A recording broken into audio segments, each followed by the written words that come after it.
Assalamualaikum warahmatullahi wabarakatuh. Kembali lagi dengan saya Ulfa Selastian Ningrum, calon guru penggerak angkatan ke-9 dari SD Negeri Banaran, Kabupaten Magelang. Kali ini dalam demonstrasi kontekstual modul 3.1, saya akan mewawancarai beberapa kepala sekolah, terutama kepala sekolah dari SD Negeri Banaran 1, yaitu Bapak Haji Zubaidi SPD. Nanti juga yang akan diwawancarai adalah Ibu Sudiarti dari SD Negeri Salam.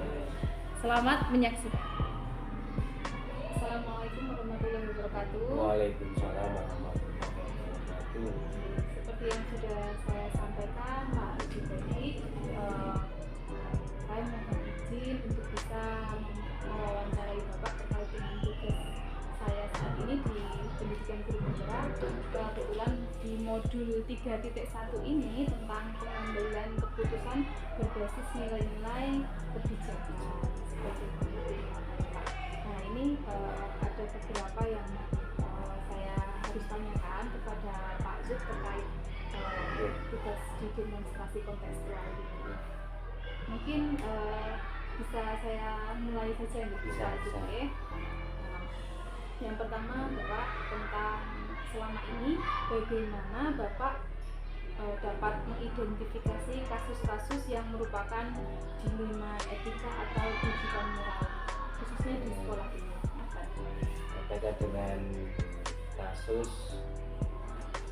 dilema atau dengan etika moral dalam suatu masalah, kita perlu memenuhi beberapa langkah untuk mengikuti. Yang pertama adalah identifikasi masalah. Yang kedua, pendefinisian tujuan. Yang ketiga, pengambilan atau pengembangan alternatif dari masalah yang ada. Yang keempat, pengambilan keputusan. Dan yang terakhir adalah langkah-langkah implementasi dari keputusan yang diambil atau solusi dari keputusan yang diambil. Ya. Mungkin selama ini bagaimana Bapak menjalankan pengambilan keputusan di sekolah ini, terutama pada kasus-kasus di mana ada dua kepentingan yang sama-sama benar gitu dan sama-sama mengandung nilai kebijakan. Demi untuk menentukan supaya kita tepat dalam mengambil keputusan, yang pertama tadi sudah saya katakan adalah identifikasi masalah. Nah, identifikasi masalah tadi diambil tidak hanya dari satu sisi, dari yang bersangkutan yang punya masalah dan dari luar yang bersangkutan. Jadi dari dua sisi ya. Dari sisi ya. Yang bermasalah tersebut kita mengidentifikasi sama-sama. Kemudian pertanyaan selanjutnya Bapak, mungkin langkah-langkah atau prosedur seperti apa yang sudah diterapkan, yang biasanya sudah dilakukan oleh Bapak? Misalnya kalau di lingkungan pendidikan atau di sekolah, adalah salah satu guru yang punya masalah.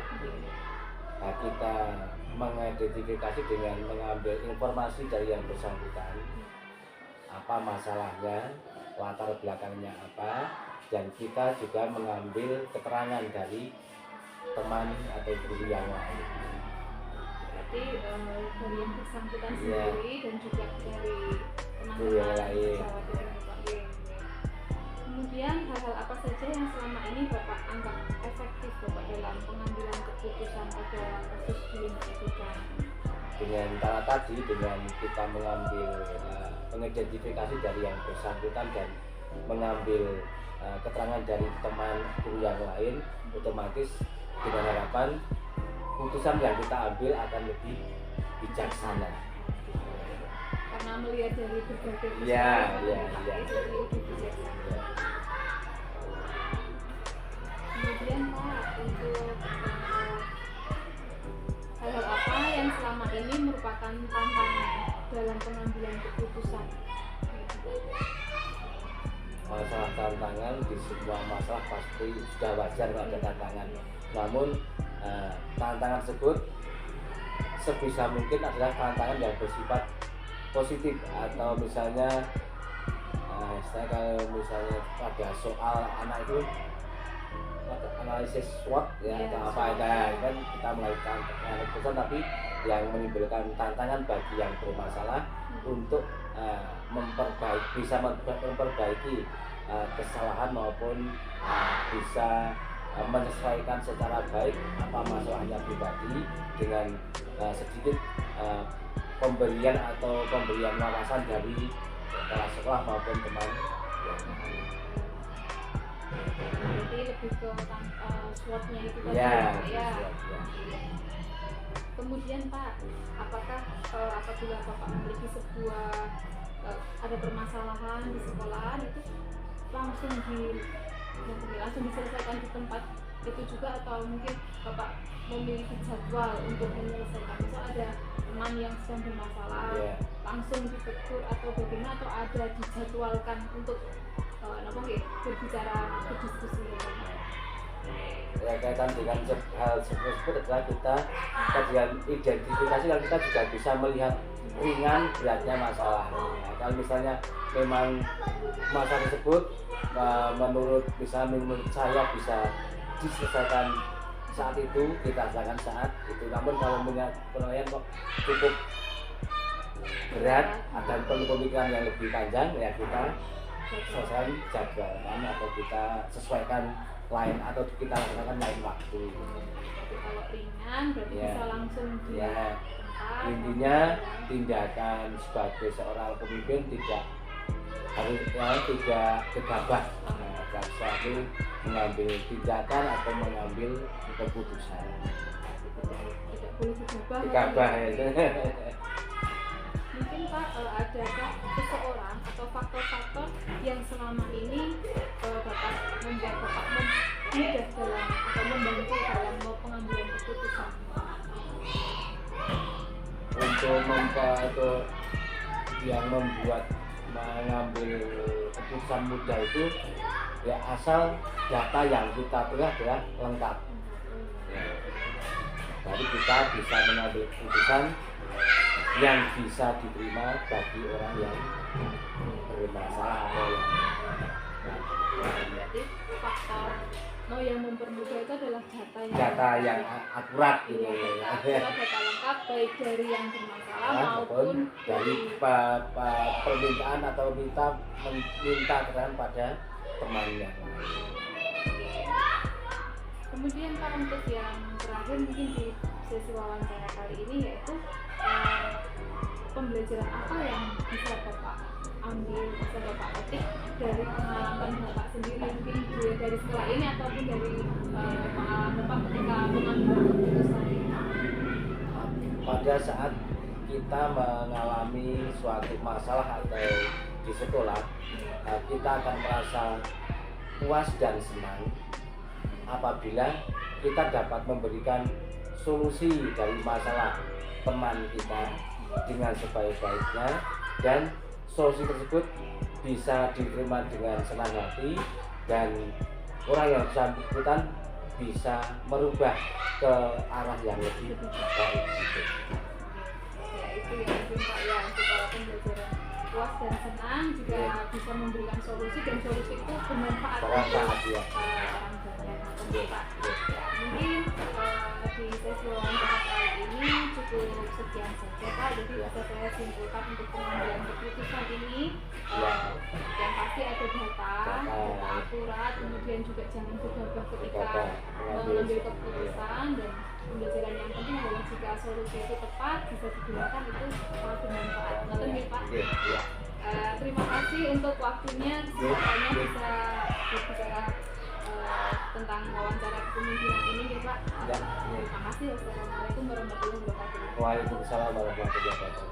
Baik, untuk wawancara yang kedua ini saya ditemani oleh Bu Sugiyati dari SD Negeri Salam. Selamat siang Bu. Assalamualaikum. Selamat siang juga Bu Ulfa. Waalaikumsalam. Begini Bu, di kesempatan kali ini saya memiliki tugas ini Bu dari Pendidikan Guru Penggerak Angkatan ke-9 di modul 3.1 tentang pengambilan keputusan berbasis nilai-nilai kebijakan sebagai pemimpin. Nah, di demonstrasi kontekstual ini kami ini diminta untuk mewawancarai beberapa kepala sekolah terkait dengan pengambilan keputusan. Maka dari itu saya memohon izin kepada Ibu untuk bisa melakukan wawancara ini. Bisa kita mulai ya Bu Suki ya. Mungkin yang pertama Bu Suki, selama ini bagaimana Ibu dapat mengidentifikasi kasus-kasus yang merupakan dilema etika atau bujukan moral di sekolah Ibu? Oke Bu Ulfa, sebelum saya dapat mengidentifikasi kasus tersebut ya Bu Ulfa ya, tentunya saya harus paham dulu apa itu dilema etika, apa itu bujukan moral. Jadi yang pertama itu saya harus paham dulu tentang dua konsep itu ya, apa itu dilema etika, apa itu bujukan moral. Setelah saya paham, terus saya dalami kasusnya, saya amati adakah dari kasus tersebut mengandung unsur benar-benar atau benar salah. Jika dalam kasus tersebut kok mengandung ada dua kebenaran yang saling berbenturan, maka itu termasuk dilema etika. Dan jika kasus tersebut itu sudah nampak bahwa itu salah satu benar dan salah, maka itu termasuk bujukan moral. Seperti itu. Gitu ya. Berarti harus paham dulu, kemudian setelah itu baru mendalami kasus dan memasukkan itu ke dalam dilema etika atau bujukan moral. Maten nggih Bu. Untuk yang pertanyaan yang kedua Bu, selama ini bagaimana Ibu menjalankan pengambilan keputusan di sekolah Ibu, terutama untuk kasus-kasus di mana ada dua kepentingan yang sama-sama benar atau sama-sama mengandung nilai kebajikan? Tentu ini sangat berat sekali ya Bu Ulfa ya, karena dua-duanya sama-sama mengandung unsur kebajikan yang saling berbenturan ya, sehingga di sini dalam menjalankan mengambil keputusan saya harus jeli menganalisis kasusnya tersebut. Setelah itu saya lebih sering lebih bermusyawarah dengan rekan guru di sekolah saya. Jadi setelah saya bisa menganalisis kebenaran apa yang saling berbenturan, biasanya saya lebih condong sering bermusyawarah dengan rekan-rekan guru di sekolah saya. Oke, berarti harus menjeli dulu dengan kasusnya, dianalisis, kemudian bisa dengan musyawarah gitu ya Bu ya. Baik, untuk yang selanjutnya Bu Suki, langkah-langkah atau prosedur seperti apa yang biasanya Ibu lakukan selama ini? Untuk langkah-langkah atau prosedur yang sering saya lakukan, yang pertama itu saya identifikasi dulu kasusnya itu termasuk apakah itu kasus antara individu dengan kelompok, atau seringnya kita kan rasa keadilan dengan rasa kasihan gitu ya di antara rekan-rekan kita. Itu kita identifikasi dulu kasusnya itu. Setelah itu kita cari solusi. Nah, jika saya bisa memutuskan solusi sendiri, maka akan saya putuskan. Tapi jika sekiranya permasalahan tersebut itu butuh pertimbangan dari berbagai pihak, misalnya rekan sejawat atau tokoh masyarakat yang lain, maka saya akan adakan musyawarah juga. Jika kasus tersebut kok belum bisa terpecahkan, maka saya bisa sekarang kan udah banyak digital itu ya cara memecahkan masalah. Mungkin saya juga bisa browsing lewat internet juga tentang studi kasus. Untuk setelah terpecahkan solusinya, maka terakhir adalah saya melakukan refleksi, apakah kebijakan yang saya ambil itu berdampak pada anak, atau kan ada salah satu kepentingan yang terjadi ketimpangan seperti itu. Sehingga yang terakhir adalah saya melakukan refleksi, sehingga harapannya ketika saya merefleksi tidak ada kepentingan yang dirugikan seperti itu. Berarti pertama identifikasi dulu, dimasukkan ke dalam mana gitu, kemudian cari solusi. Kalau bisa diputuskan sendiri ya diputuskan, kalau harus musyawarah gitu, kemudian yang terakhir refleksi Ibu. Oke, untuk hal-hal apa saja yang selama ini sudah Ibu anggap efektif dalam pengambilan keputusan, khususnya pada kasus-kasus dilema etika Bu? Dalam kasus dilema etika ini kan pastinya tidak hanya pasti melibatkan beberapa orang ya, karena di sini kan terjadi benturan antara kebenaran yang satu atau kebajikan itu dengan kebenaran yang lain. Maka di sini untuk efektifnya saya lebih untuk komunikatif dan kolaborasi dengan teman-teman sejawat di tempat saya bekerja. Sehingga harapannya ketika saya berkomunikasi dan berkolaborasi itu ada ide yang lain juga dalam memecahkan masalah. Berarti komunikatif dan kolaborasi gitu ya intinya ya Bu ya. Baik. Kemudian Bu, kalau hal-hal apa saja yang selama ini menurut Ibu itu adalah tantangan dalam pengambilan sebuah keputusan pada kasus-kasus dilema etika Bu? Untuk tantangan pasti sangat banyak ya Bu, apalagi saya yang notabene itu masih baru di sini dalam menjabat sebagai pimpinan. Untuk saat ini tantangan terberat saya itu adalah dikala saya harus netral. Jadi dikala kita dihadapkan dalam situasi ini kan benar melawan benar gitu ya. Ada dua kebajikan saling bertentangan itu, sehingga di sini saya harus adil, harus juga netral, tidak boleh memihak salah satu. Toh yang akhirnya nanti juga harus salah satu yang dipilih, tapi minimal saya harus bisa resiko terkecil mana yang harus saya ambil. Nah disitulah tantangan terberat saya ketika harus netral dan harus adil dalam mengambil keputusan, sehingga tidak ada pihak lain yang tersakiti atau merasa dirugikan seperti itu. Berarti tantangannya memang harus netral dan adil tadi itu ya Bu ya.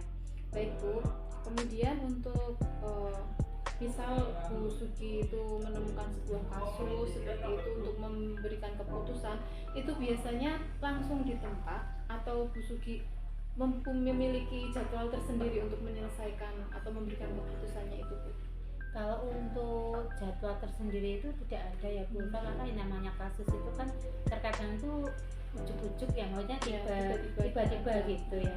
Nah di sini kalau untuk jadwal sendiri saya tidak ada jadwal khusus, hanya saja tergantung kasusnya Bu. Jika kasusnya memang itu tidak terlalu rumit banget, nah dan itu bisa saya putuskan sendiri, maka itu bisa langsung saya putuskan, meskipun tidak serta-merta saya putuskan begitu saja, pastinya sudah melalui pertimbangan saya seperti itu ya Bu. Namun jika kasusnya itu kok terasa agak berat gitu, maka saya akan musyawarahkan dengan rekan-rekan di sekolah saya.